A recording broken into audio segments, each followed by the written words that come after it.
Good morning, everyone. Happy Thursday. It is March 20th. Lisa, Lydia, Scott with you here this morning on this first day of spring. Very excited about that. We'll get our forecast in a moment. But of course, we always like to remind you, we're live on Facebook right around this time every weekday morning. It stays on your Facebook feed, though, throughout the day, so you can watch it whenever it works best for you or listen to it as a podcast.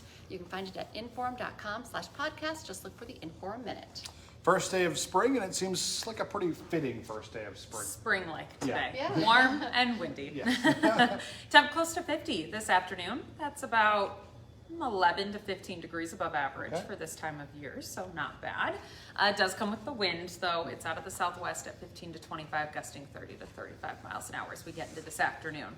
Spring is the windiest season. April technically is the windiest month. March is not far behind, though, so it's no surprise. Yeah. Now, obviously, things are dry out there. We've got drought conditions. We had a dry fall. We've had a dry winter. We're about 2 feet behind on snow. So anytime you introduce wind with a lot of dry, dead things outside, nothing has been planted yet, no living vegetation. If a spark gets loose today, it could start a fire, and that fire could quickly spread and become hard to manage. So a red flag warning is in effect specifically for southeastern North Dakota, 1 o'clock this afternoon until 7 o'clock tonight. So that's your general time frame of when you really should avoid outdoor burning. Be careful with tow chains, cigarette butts, any sparky materials, as I like to call them. Just don't do it today. Southeastern North Dakota is the focus of that, but everyone will feel the wind and the dry conditions too. The wind will settle down overnight tonight. Briefly, it turns around to the north with a cold front moving through, and so tomorrow it will be windy once again. I wouldn't be surprised to have another red flag warning for tomorrow, once again gusting 30 to 35. This time out of the north, so expect a much colder day tomorrow. Near 50 today, low 30s tomorrow. Yeah, with the wind obviously Plus making wind. it feel colder, right.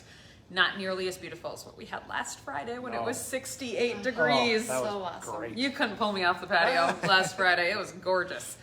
So a much colder Friday. That will touch off maybe a sprinkle or a flurry early tomorrow morning. Little to no impact expected with that.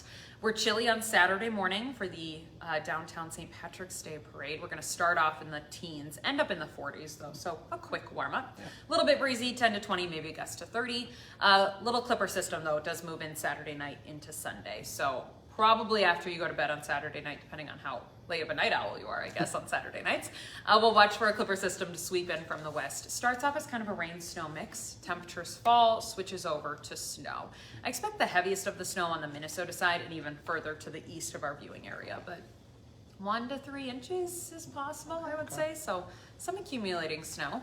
And gusts near 40 on Sunday afternoon out of the northwest. So even after the snow is done falling, even if you only pick up a half inch, a little blowing snow will be possible on Sunday.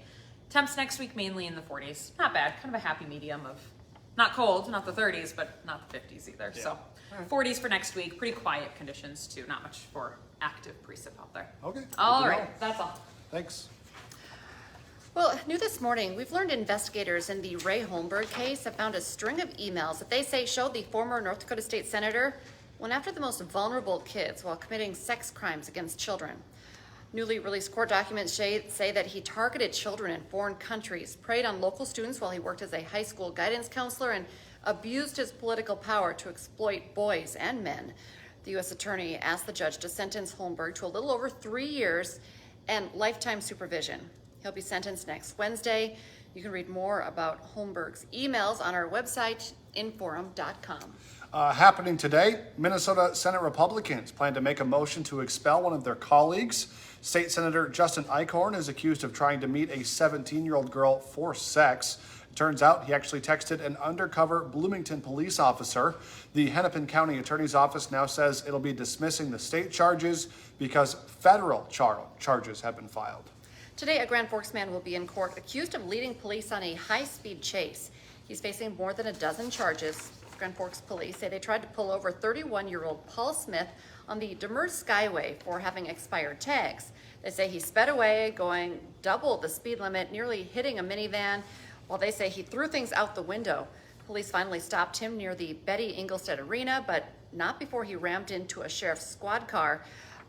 Court documents show the license plates were stolen on that vehicle, and investigators say they also found meth and pills in the car. Today, the mother who lost her daughter in an alleged drunk driving crash in Grand Forks is planning a peaceful protest at the county courthouse. 44-year-old Travis Bell is accused of being under the influence of alcohol when he rear-ended Nicole Luthane's vehicle, injuring her and killing her daughter.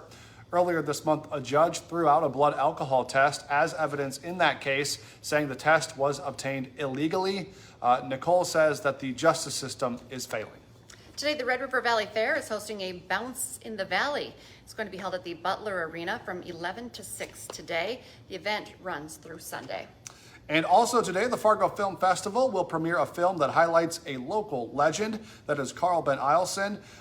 It's going to be airing at 10 o'clock this morning. It's directed by a Grand Forks filmmaker, and if you don't know the story of Carl Ben, this would be really cool to check out. It sounds like there's going to be a lot of good nuggets in there and learning about his life. For a full look at the schedule of films for today and the next few days, go to fargofilmfestival.org. Hot Mic is coming up 9 to 11 on WDAY Extra.